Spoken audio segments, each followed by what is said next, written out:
جیسا کہ ناظرین آپ جانتے ہیں لاڈلی کی آنے والی ایپیسوڈ بہت ہی انٹرسٹنگ ہونے جا رہی ہے. کیا روحان نازو کی بات مان لے گا یا نہیں؟ یہ سب جاننے کے لیے پہلے میرے چینل کو لائک اور سبسکرائب کر دیں. شکریہ. جیسا کہ آپ کو پتہ ہے کہ نازو کو جب سے اس بات کا علم ہوا ہے کہ راہم ابریش سے شادی کرنے کے لیے کہہ رہا ہے تو نازو سکون سے نہیں بیٹھ رہی. نازو غصے میں پھر رہی ہے کیونکہ اسے یہ برداشت نہیں ہوتا کہ راہم ابریش کو میری بھابھی بنائے. وہ یہ بات برداشت کسی صورت نہیں کرے گی. پہلے وہ دو بھابھیوں کو برداشت نہیں کر رہی.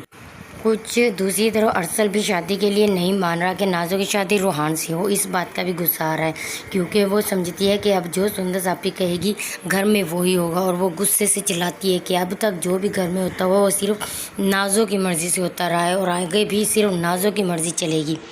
وہ ارسل سے کہتی ہے کہ پلیز ارسل بھیا اپنی بیگم کو سندس کو سمجھا لیجئے کہ ہمارے معاملات میں دخل اندازی نہ دیں.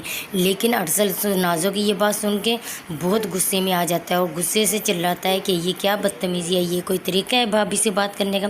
نازو ارسل کی بات سن کے غصے سے اٹھ کر چلی جاتی ہے. اور دوسری طرف وہ روحان کو فون کرتی ہے کہ روحان پلیز ابریش کو سمجھاؤ, مجھے یہ بٹے سٹے کی شادی نہیں کرنی.